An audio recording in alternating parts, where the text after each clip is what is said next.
Ok, il est 15h05, je pense qu'on peut commencer.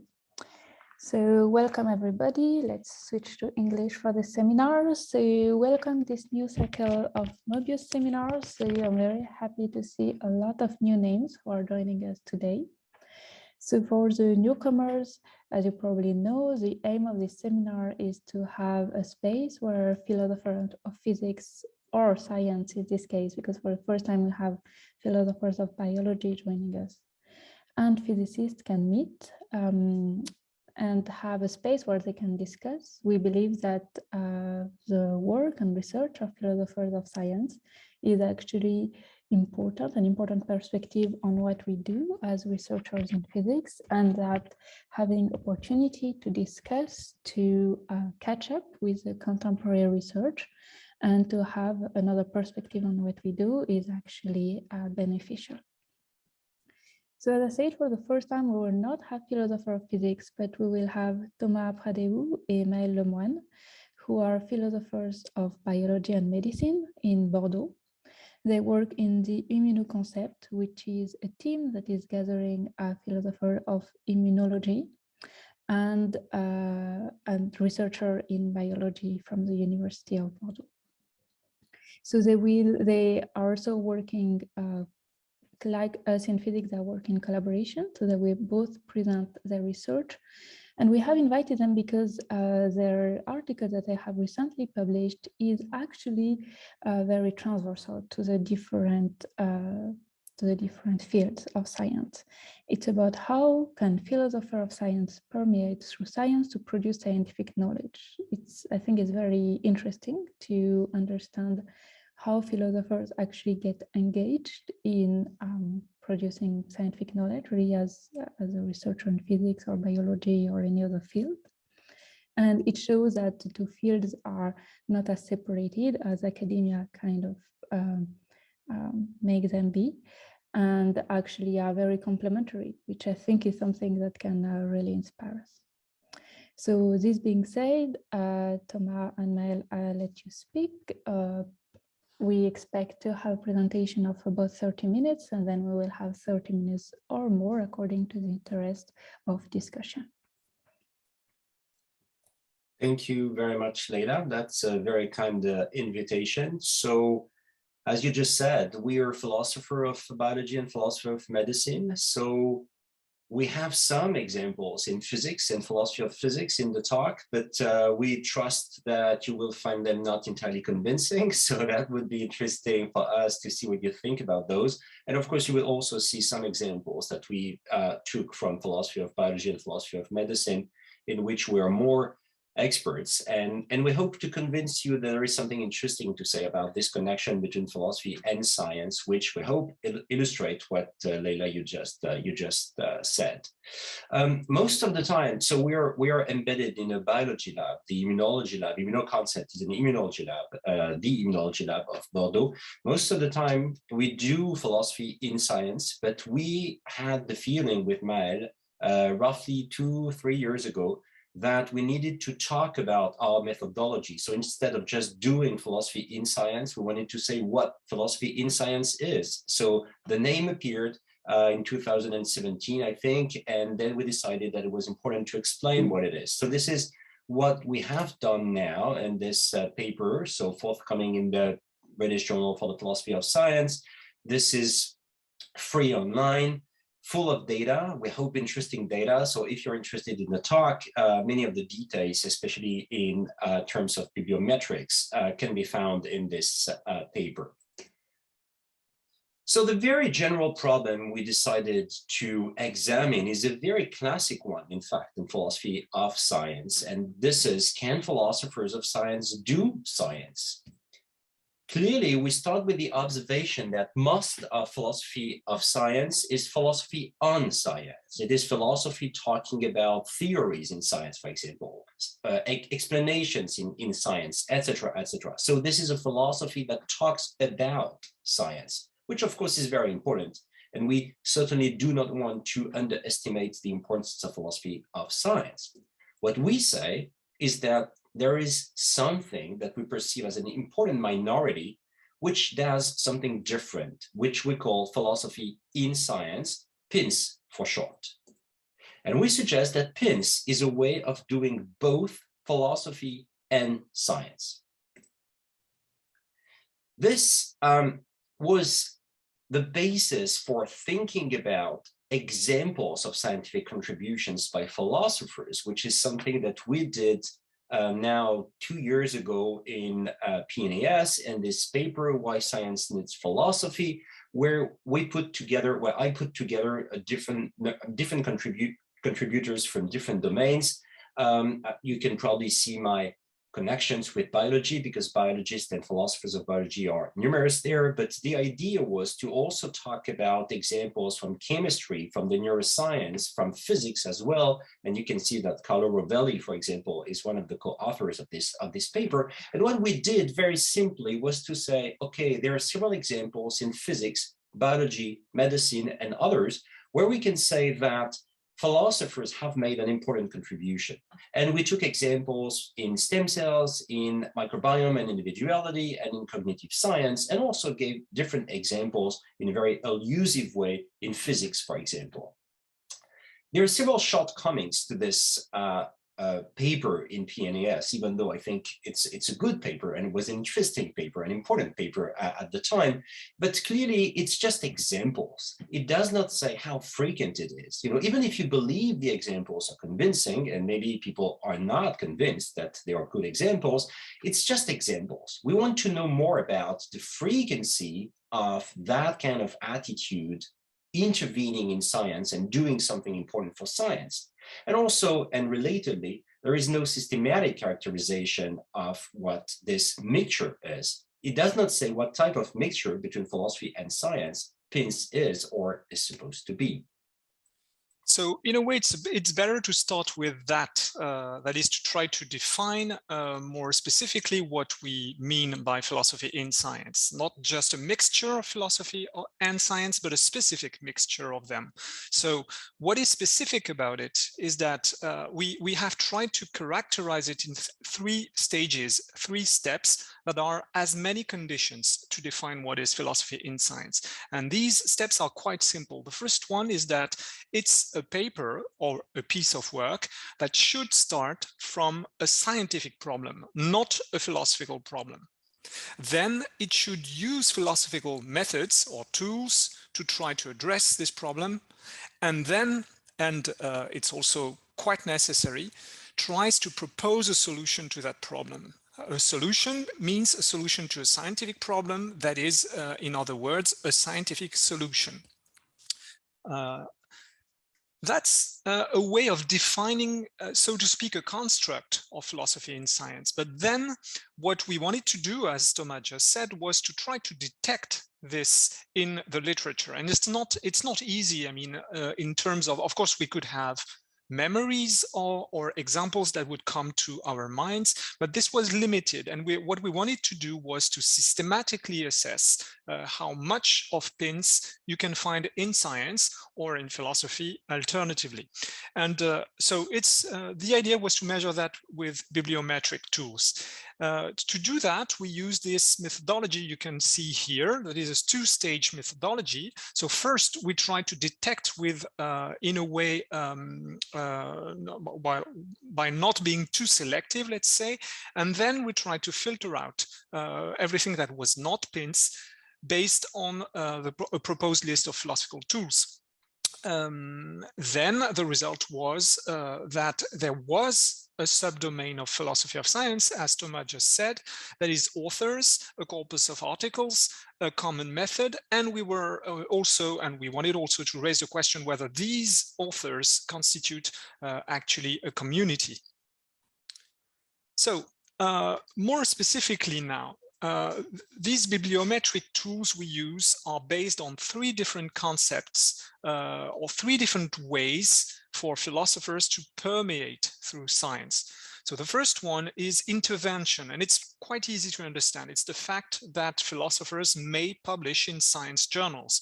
So that's the first step. It's relatively easy to measure. It's not that easy actually, but it's relatively easy to measure, at least to define.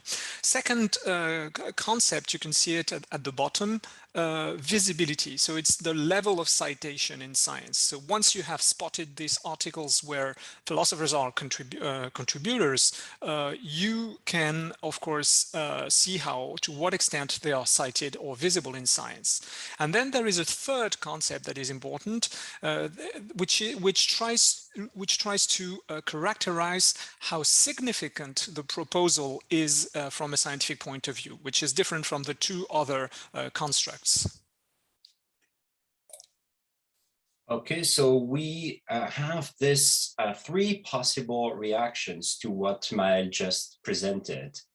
When we say that philosophy in science is particularly significant interweaving of philosophy and science, so where philosophers explore a scientific problem and use philosophical method to propose a solution to that problem, the reactions are often a reaction of skepticism. Does it really exist? Can philosophers really do that? And this reaction, probably the most frequent one, comes from scientists.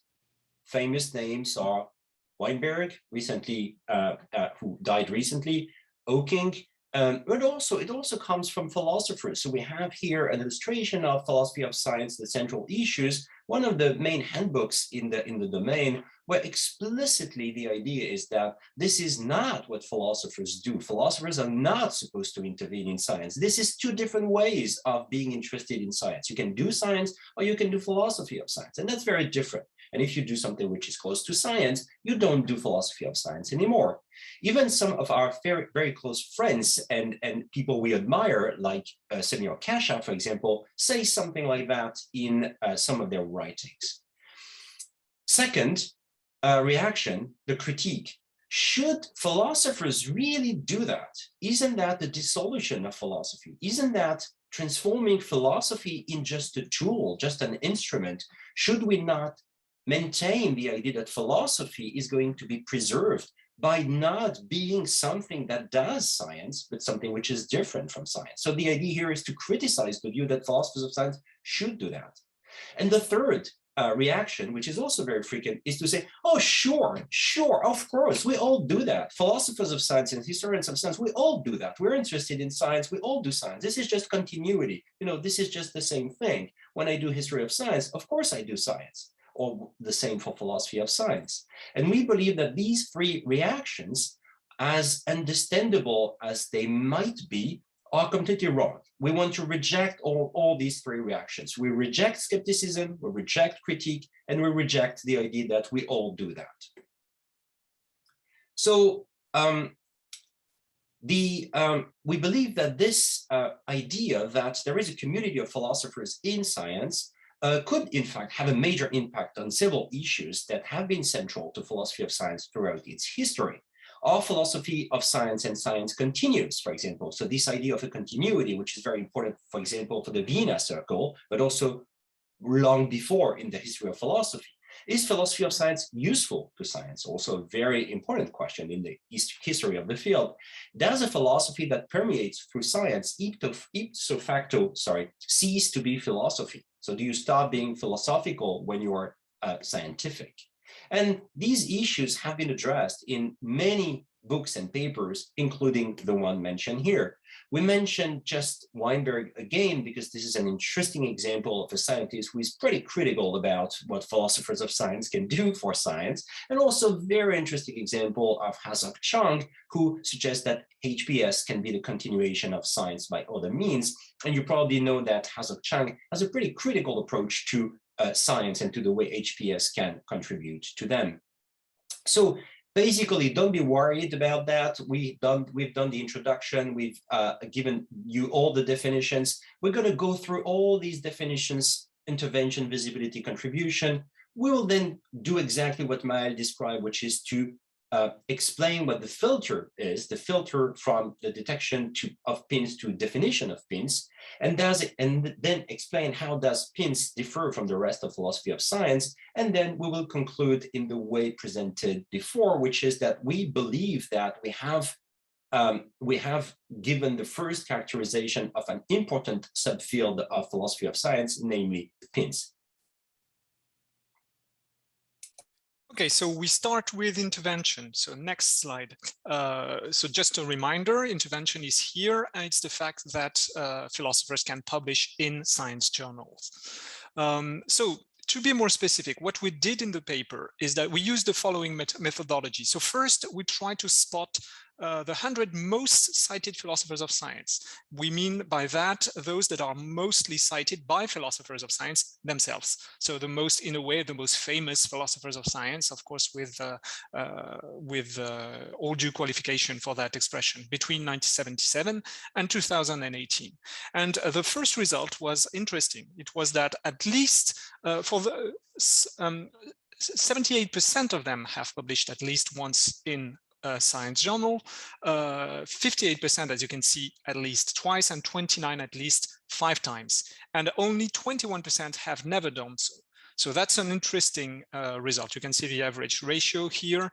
And then we have tried to spot, which is much more difficult to do methodologically, a second group of very interventionist philosophers of science. That is, philosophers of science that have published at least 5 papers in science.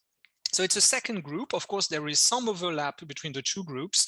And the result was that 56% of them have at least as many papers published in science as in philosophy of science, which is a huge number. The average ratio for them is 1.75 papers in science for 1 paper in philosophy, which is also big, almost 2 papers, too many, 2 more, let's say twice more papers in science as compared to philosophy. You can see here some of these highly interventionist philosophers of science with the number of papers you can find in philosophy of science as compared to 2 papers in science. So it's quite striking if you see, for instance, the first names in that list. It's very striking. I mean, their careers obviously are in science journals rather than in philosophy journals. And we took great care, of course, to take only people that would be defined as philosophers from an academic point of view. We excluded anyone that would or could be defined as a scientist without any dispute. Okay. So yeah, your turn, Thomas. Yeah, so that visibility, as you remember, it means that your papers are cited in science. So they can be published either in science journals or in philosophy of science journals, but they are cited in science. That's the main point. So what we did is to use a notion which is used in bibliometrics, which is called ARC, for average ratio of citations. And the idea is that if you have an ARC of 1, you are cited exactly at the same level, so the same number of citations, as the other papers published in the same journal at the same time. So the idea here is to try to identify, as you can see here, some general trend in among philosophers of science. And what we do is to divide all our philosophers of science into 4 categories. And we have in particular one category, highly interventionist in science, which means that those people publish a lot in science journals, and highly cited in philosophy of science. And you can see that we have all the possibilities here with these 4 categories. So what we try to understand is to what extent the philosophers who publish in science and philosophy of science are cited in science journals, and are they more or less cited than the scientists who publish in the same science journals. So that's a key idea, because otherwise you could always imagine that philosophers publish in science journals, but nobody cares. Nobody never cites them. It's in fact not what we found. We have found that we can focus on 229 of the most visible papers defined by an ARC in science, which is above 1, and a number of citations in science, which is above 20, published by philosophers of science in science journals. And we found, of course, these are extreme examples. These are the best examples, if you wish. But those papers have an ARC in science of 2.19, which is very interesting because those papers are twice more cited than science papers written by scientists, which is, we think, extremely interesting. We also identified in this second table here, the red table, a number of papers written by philosophers that have an arc in science which is above 4. Some examples are disputable, especially the first one with an arc of 15, because Arthur Fine is an interdisciplinary person, but many of the people we are talking about are interdisciplinary person. What is interesting in that list is to find that some papers written by philosophers of science have in fact an arc of 10 or 7, which means that they are highly cited, much more cited in science than the average citation to scientists in the same journals at the same time.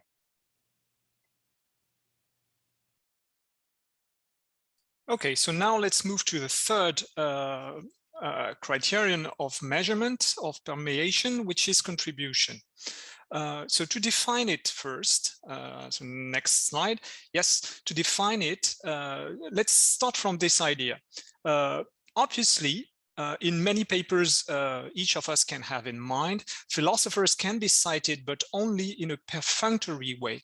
That is, they are just paid lip service. And you can find or think of many examples, for instance, Popper or Kuhn are quite frequently cited, but at the same time, it's not very contributive to science, probably because scientists do that without having read Kuhn or Popper, or understood them, or interpreted them, or even taken their contribution into account. So this is not what we wanted to do. We wanted to find genuine scientific contributions, and we try to assess that through the way they are cited, the very way they are cited by scientists. Is it substantial, a substantial citation? And what we found is that by doing that, which is again very hard to do from a methodological point of view, because it's a huge field and it's difficult to find the criterion to detect them. And what we found is a first category of scientific contribution is constituted by new scientific results. And in a way, it's probably the most impressive. So these are examples. You can see pictures on the left, of course, of people involved in that.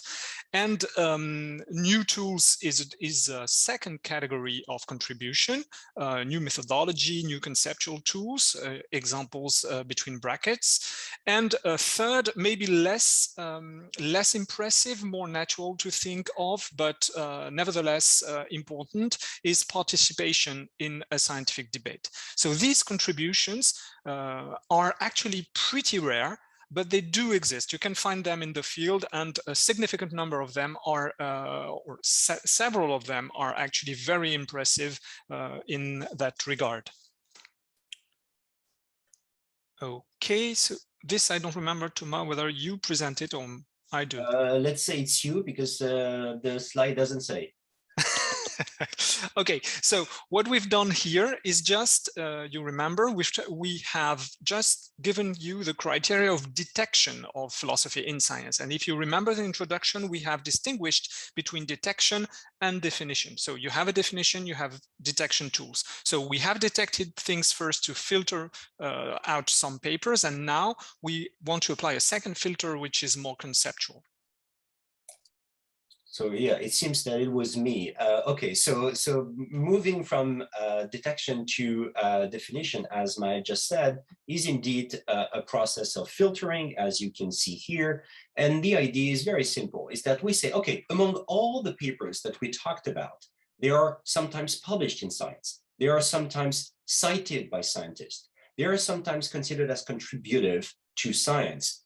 But wait, many of them might be false positives. Maybe they are not philosophy in science. Maybe they are something else. Maybe they are just, for example, a philosopher who happened to have a double background and is going to publish something in science, a science journal, and that's just a science paper because this is a science paper written by a philosopher, but it's not PINS, strictly speaking. So exactly as Maël said, what we did was to say, okay, we're going to have 3 steps. You start with the scientific problem. You use philosophical tools and you make a scientific proposal. If you do that, then you can be part of PINS. We're not saying that you are necessarily part of PINS, but you're going to be part of the process of PINS. And we use those criteria as for filtering among the papers detected with the bibliometric method. So again, detection, then definition, those 3 steps allow us to understand what PINS is and to select what could be PINS in the huge list of papers that we have found.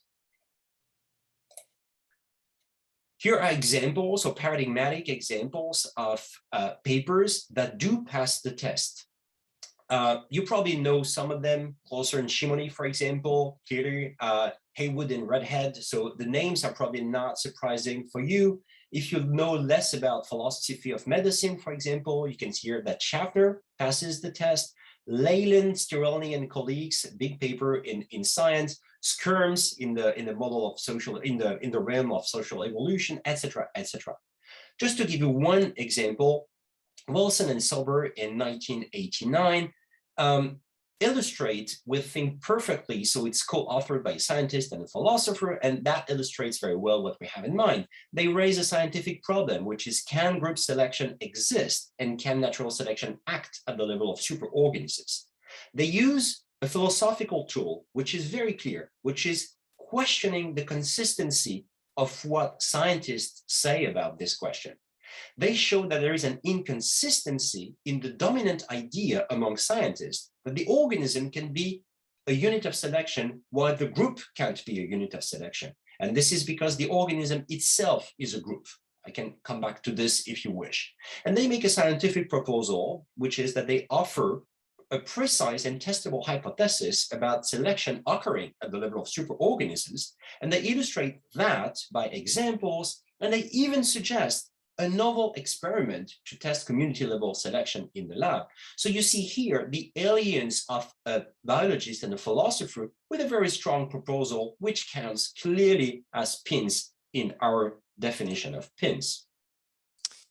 So now we move to the last part of the presentation, which is about the relations between philosophy in science and the rest of philosophy of science. So first of all, as we already said in the introduction, generally, philosophers of science treat questions about science, not questions in science. So that is, they don't generally address scientifically tractable problems, but scientifically interesting problems that are not scientifically tractable, so to speak. On the other hand, on the contrary, pincers, philosophers in science, they do not focus on the relation with the philosophical tradition, but rather on the applicability of the results you can find in philosophy to scientific problems. Generally, as well, philosophers of science don't make scientific proposals, but they discuss scientific proposals indeed. So then, if we want to try to summarize the idea visually and quite simply, maybe in a simplistic way, you can compare what philosophers on science, or what philosophers are doing when they intervene on science, well, not intervene, I should say, discuss problems about science. So when they do philosophy on science, you can see that philosophy in a way is not connected to scientific problems. Of course, we like it to be well informed of the scientific field, but this is something completely different. Philosophers do not propose a scientific solution. Whereas when they do philosophy in science, the difference is that they try to find a connection between the scientific problem and philosophy, a double connection that would, in a way, allow them to go up, so to speak, from science to philosophy, and then down from philosophy to science, that is, to make a proposal. Yeah, something else that could be interesting is to make a difference between PINS, philosophy in science, and philosophy of science in practice. This is a question that is has been frequently raised. Actually, John Dupré has made this distinction in I think it was in a talk, between what he calls philosophy of science in practice and philosophy of science in practice. So philosophy of science in practice is definitely a part of philosophy on science. It's philosophy about science as it is practiced, whereas philosophy of science in practice is rather a part of science, that is, it's philosophy of science that is practiced at the level of science. And when we talked about that with John, John said that we proposed the idea that maybe his paper with Maureen O'Malley in 2005 was an example of this. And he said, yes, that was a nice example of what he had in mind. So the idea is that pins in a way can be considered as a part of philosophy of science in practice. Some of the interesting results now that we have found can be summarized thus. So first, we have tried to make a list of papers that are bona fide pins papers, just to see whether we could say that it is a trend in philosophy. And we found 177 of them. Of course, it's not an exhaustive list. We have not looked at every paper written by a philosopher, but we found that it was enough to assess whether this trend exists. Then some of the characteristics of these papers, interesting characteristics, are, for instance, that philosophers in these papers see scientists as their peers rather than philosophers. They talk to scientists, not to philosophers. So most of their references are to science articles, and most of these papers, of course, are co-authored with scientists. So many of them will discuss one precise scientific claim or criticize it. And there's almost, that's also something very interesting. These pins papers are very specific, very specialized in one question. They generally don't address, although there are some exceptions, they don't address questions raised in general philosophy of science. So that's also a striking result. The main philosophical tool is also interesting. It's conceptual analysis, broadly construed. That is really the main tool, although there are differences depending on the field or subfield of philosophy of science involved. For instance, if it's more in formalized science, you will find less of conceptual analysis for obvious reasons, I think. The kind of proposals by philosophers are generally conceptual tools or participations in scientific debates. Some of them are methodological proposals, and very few, as we said, and as we could expect, are scientific results, but they are scientific results nonetheless. So most articles that have a long scientific content, typically experiments, have, on the contrary, a short philosophical part, and vice versa. That is, there is this kind of balance between let's say, the proportion of philosophy and the proportion of science, broadly and roughly construed in these papers. Okay, so we conclude by saying that we have identified a corpus of articles by philosophers of science, either published in Philosophy of Science or in science journals. And those papers have a level and nature of citation in science suggestive of a real role in science. Together, we suggest that they constitute what we see as a subfield of philosophy of science, which we propose to call philosophy in science. So the name is new, the characterization is new, but if we are right, the field itself or subfield is not new. This has been around for some time. It's just that, as you saw, this is a very demanding conception of philosophy in science. So it's been around for a long time, but it's very rare. This is very important to get our point here. Does this constitute a community in a sociological sense? We're not sure. We're trying to think about that. Is there something like a community between Malamud, for example, a key example in philosophy of physics, and Elliot Sober in philosophy of biology? In our experience, no, those people don't even talk to each other. So maybe there would be the need for something like a conference about philosophy in science or something of that sort. We do that in philosophy of biology and medicine. We call that Fill in Biomed, which is the name of our network. But more generally, do we need that? Should we do something like that? Is a very interesting question.